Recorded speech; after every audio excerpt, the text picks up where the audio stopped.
Hello, hello, hello, ladies and gentlemen, one and all. Here I am once again trying out this live streaming thing, testing it out because now I'm currently about 8 days away, 7 days away, I believe, from my channel returning.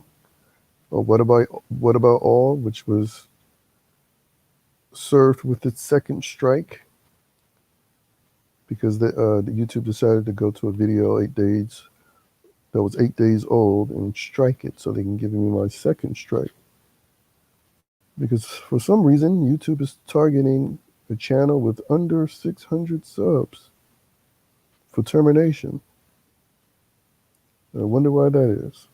Well, I'll just have to be careful because I'll have 22 days left before the first strike gets removed.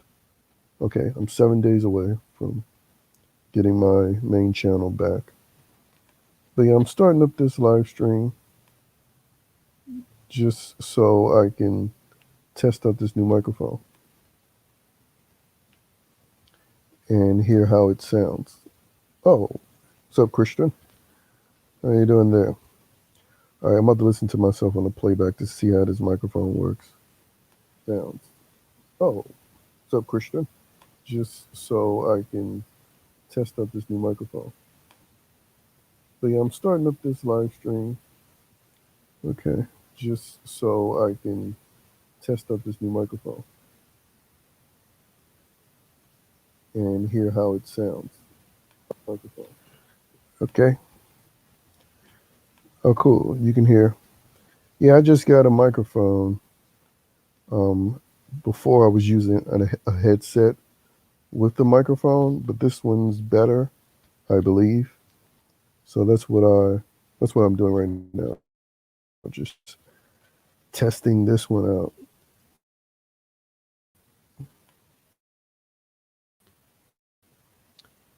Yeah, my main channel to make videos about it. I'm watching Friday Night Tights on Neurotics channel, and they recently brought up a story about Gavin Newsom, the I believe governor of California, and despite him screwing up the state, he's had several celebrities fundraise for him because the citizens have been trying to recall him, but Hollywood celebrities is still trying to give him money so he can stay in office. And this is why you can't avoid talking about politics and entertainment because the money that you spend on these movies and shows that is then used to justify giving salaries to these producers, directors, writers, actors, and other entertainers, they take that money and they help fund people like Gavin Newsom, people like Lightfoot in Chicago, who wreck their cities, institute communist and Marxist laws, and, you know, yep, they are one and the same. And they enact those laws to help tear down cities. So right now, people are only complaining about Disney ruining Star Wars or Warner Brothers ruining Batman or yeah, she is Beetlejuice or Amazon ruining Lord of the Rings. But sooner or later, those movie franchise TV shows that are being ruined, that will be America eventually. Like they're killing the comic book industry. That's no big deal. You can just start up another industry. But when they're killing the country, you just can't start up your own country because the other countries around the world, believe it or not, will not let you cross their borders the way we are allowing illegal immigrants to cross our borders. So that's why people need to take this shit seriously and boycott Hollywood forever. Because one of the main backers of this chaos that's going on in government is the entertainment industry. I mean, they're collaborators. They're one and the same, like Christian said in the chat. They're one in the same. You know, you have entertainers who want to be politicians, fake activists, and you have fake activists and politicians that want to be entertainers. And guess what? They are sometimes allowed. You know, you get Schwarzenegger in office, you get other actors at least attempting to run for office. I think a chick who was on Sex in the City ran for something in New York. And then you get politicians who get book deals, TV show deals, movie deals, production deals within entertainment. Yep, the fun Hollywood, hail the high seas. And that's why it's so frustrating to see people who still want to give these people money because entertainment has to be the easiest thing to defund and boycott. It's not like I'm saying, hey, you need to move away from Amazon or move away from this particular food chain or grocery store because Amazon is so omnipresent.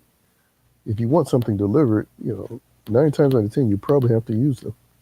Or, you know, you can't just boycott a grocery store chain.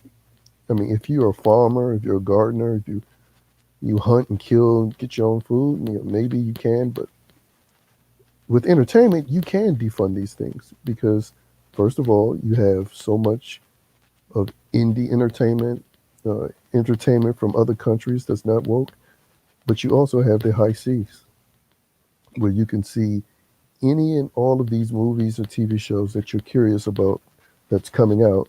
You can catch it all without paying for it. So it's the easiest battle to fight, but it's hard to break people's idol worship because this is what entertainment and these celebrities represent to people. You know, entertainment is people's religion, and these celebrities are people's gods. You know, these celebrities and brand names, which is why they have such a strong hold over these people. So that's why I kind of laugh at the idea of people saying, "Well, I don't believe in God, I don't believe in religion," but yet they're lined up with a bunch of toys and celebrity autographs in their room. I'm like, yeah, you might not believe in, you know, the scriptures, but that's your God right there. Those things are your gods. Those things are your religions. All the stuff that you collect from entertainment, from Hollywood.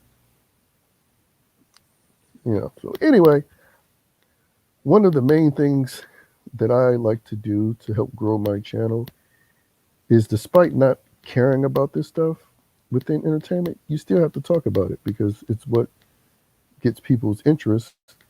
And you can't encourage people to defund the stuff if you're not talking about what's worthy of being defunded. And I also like to use, you know, movies like War of the Worlds that you see right here, Cyclops, the Sentinels from X-Men, the Stormtroopers from Star Wars. I like to use things like that as inspiration, you know, to create original premise storylines for stories of my own. And right now, I'm using those things in combination with some independent comic book characters. One being that Umbrella guy, as you see, his name, Umbrella Guy, is right beside him, and Black Flag, which is a collection of characters created by a comics book creator by the name of Dan Fraga, who's joined an indie comic book movement called Comicsgate. Because the comic book industry, which is where all these superhero films and TV shows come from, I mean, that's being, you know, that's pretty much on its deathbed right now. You know, it's even ahead of movies and TV shows. In fact, it's far ahead of the movie and TV industry. Like, comics is literally on its deathbed.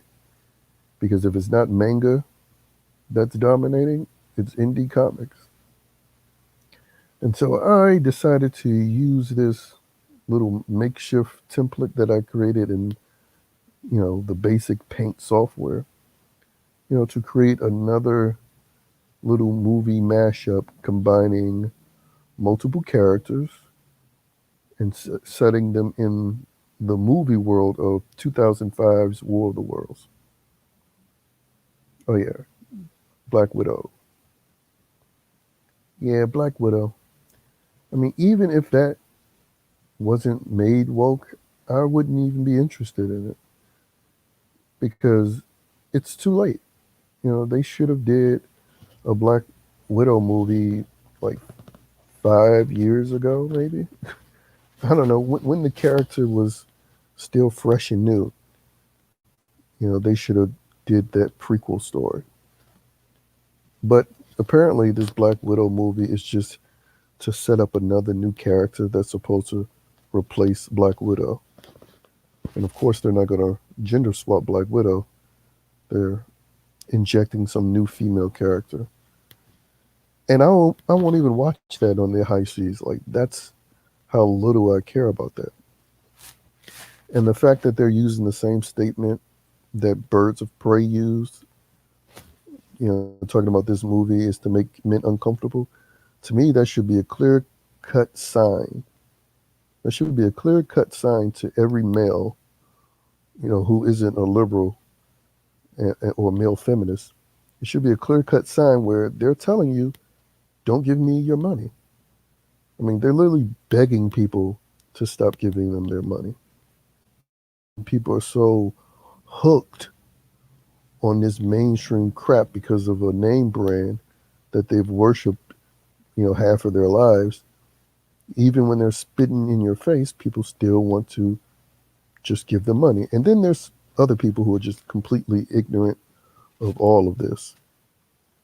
But I feel like stuff is so blatantly obvious now, even if you're a normie, it's not an excuse. And they're just so out in the open about how they feel towards male fans specifically. So, yeah, if these bitches want me to squirm, well, you squirm too. In fact, you squirm and beg when you're about to enter the soup line because no one's buying your bullshit anymore. Yeah, let's see.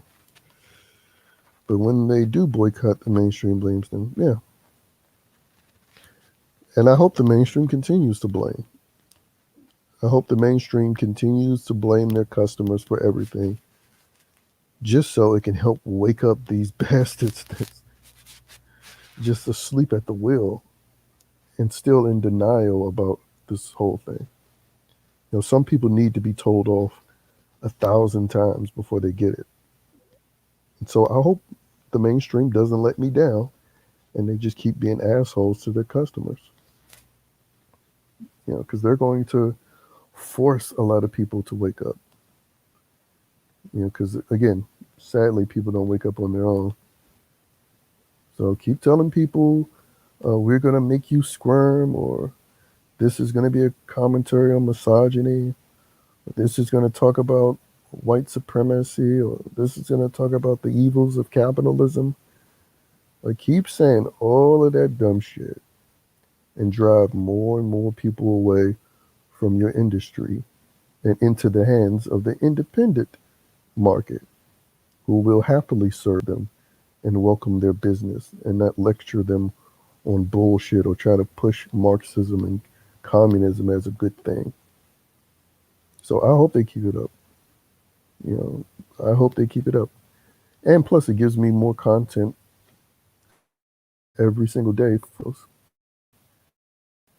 Just keep highlighting their dumbasses and basically using the videos as a wake up call to people. It's like, hey, you see what they're calling you? See what they're saying? You still want to give these people money? So again, let them have at it. Keep being the fucking morons that they currently are right now. I'm happy. I'm happy to use this to get more people to stop giving them money. I mean, they've even laughed at their dedicated fans, like the Star Wars theory guy.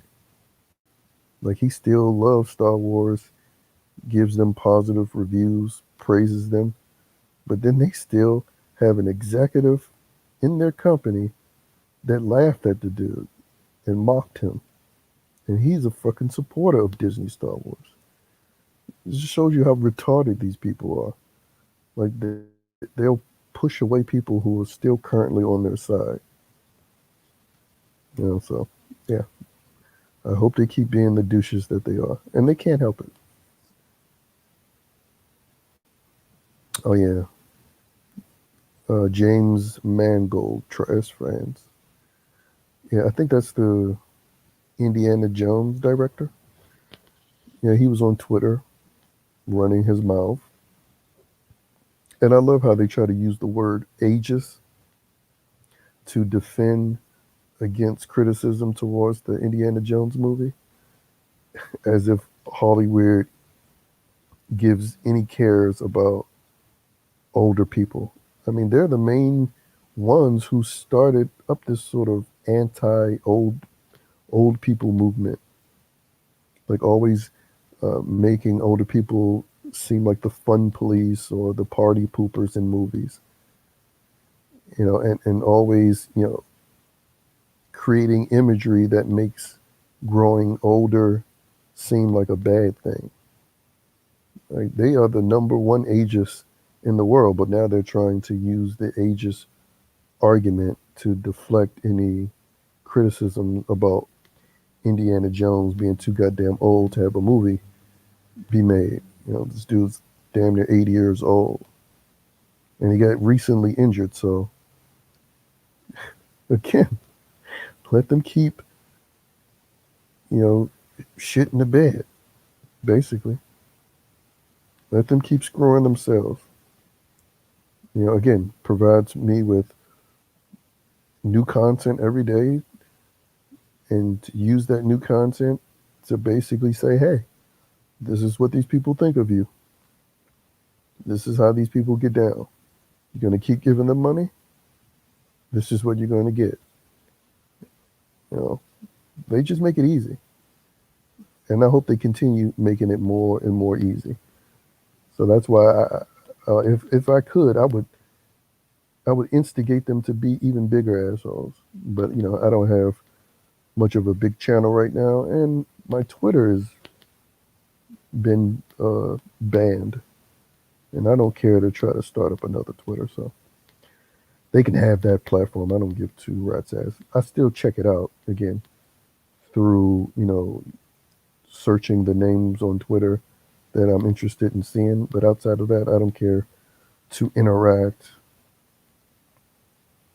at all. I mean, maybe if I start having a guest on my live streams, and the best way to get the guests in is to provide a link through Twitter. So maybe I'll get it for that purpose. But in general, I don't care too much about having a Twitter. I mean, even when I was on it, I barely used it. Yeah, Twatter. And I remember when people made fun of Twatter. Like back before 2012, like people used to make fun of anyone that had a Twitter account. It's like, what do you do on there? You just tell people what you're eating? Like people used to make fun of that idea. And now you have entire accounts on Twitter and Instagram dedicated to telling people what they've eaten or what they're about to eat. I mean, they even have a whole name for it, calling themselves foodies. It's just funny. Like not too long ago, how Twitter used to be mocked, and like I said, around 2012 is when it started to become more acceptable to use Twitter and talk about being on Twitter. And then when you start seeing TV commercials about the website, that's when you know it's officially mainstream and it's been given the certified thumbs up. Now they use that platform to enact in a large portion of their communist censorship that they call cancel culture. I mean, through Twitter, they have gotten a lot of people fired from their jobs in real life. So that's why when people say Twitter isn't real life, I'm like, actually, it is. Like, I understand what you're trying to say, but when people are getting fired through Twitter, and not just entertainers, like non-famous people, when they're getting fired through the use of that platform, then yeah, it's it's not a real space. It's cyberspace, but it is a real thing because it has real life consequences on people's lives. And plus, it's how a lot of people find information. I mean, I understand most Twitter accounts aren't active, but they're active enough to where enough people actually use it to get information. So that's why when they ban people that they label wrong think, it truly is a real life problem that needs to be addressed.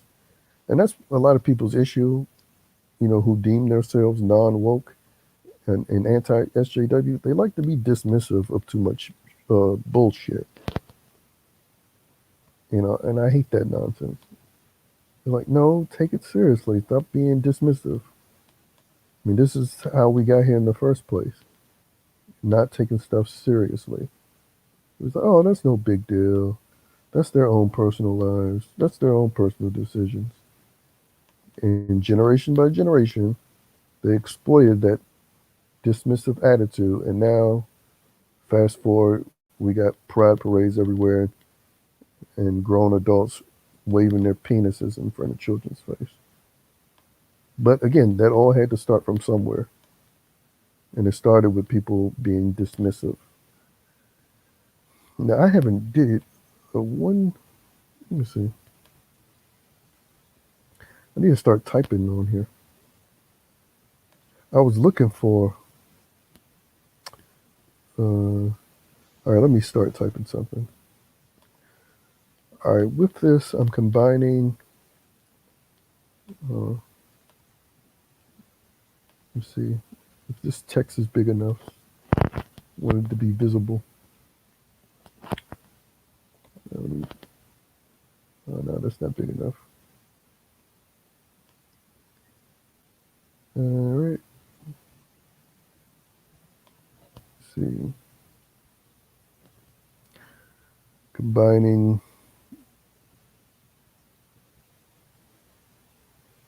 let me see.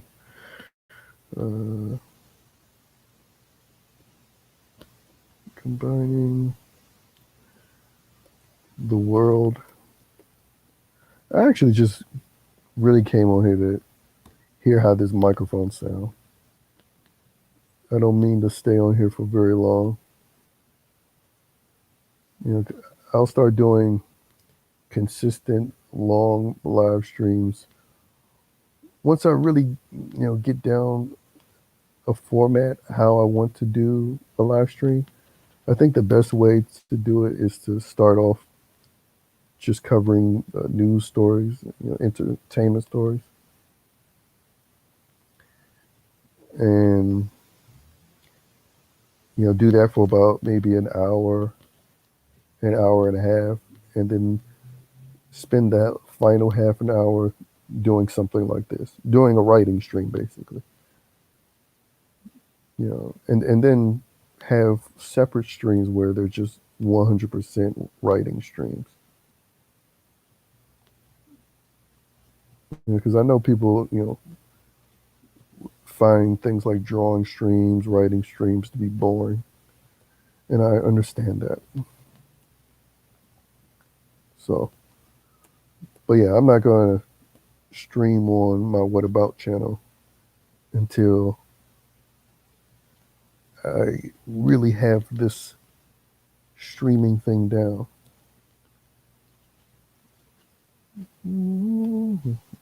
Let's see. Yeah, let me see. All right, combining the world of War of the Worlds with. See, I'm gonna need more space. Let me stop capitalizing everything with the characters of Tug, Black Flag, Let's see. Black Flag, Cyclops.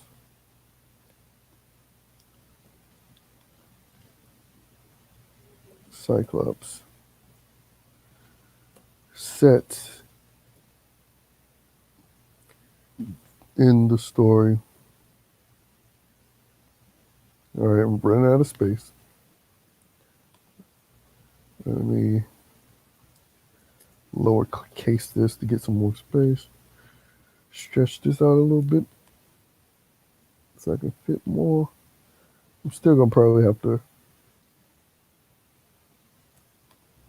uh, lower the text.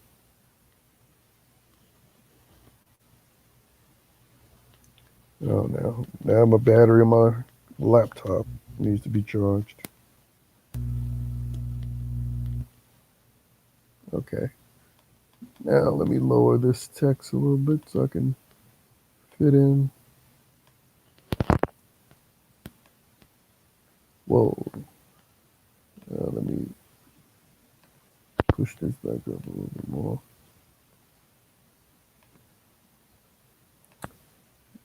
28. Oh, okay. Set in the story of War of the Worlds. So set in the world of War of the Worlds and the story of War of the Worlds. Because I love that tripod scene where the tripods come from underground. But in this mashup merge version, that would be like the Sentinels coming from underground.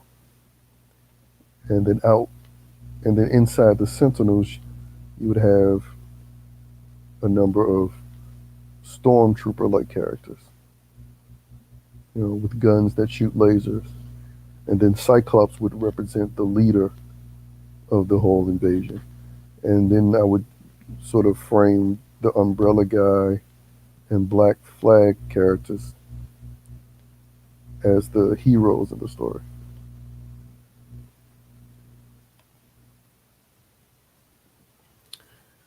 Oh, yeah. All right, that's the heading.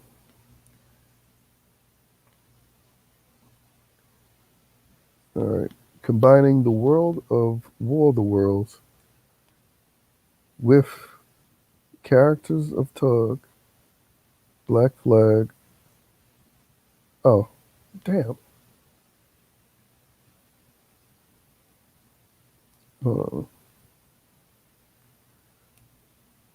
me highlight this.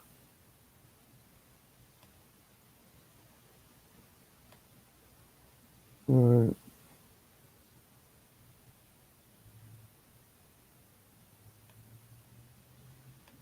All right.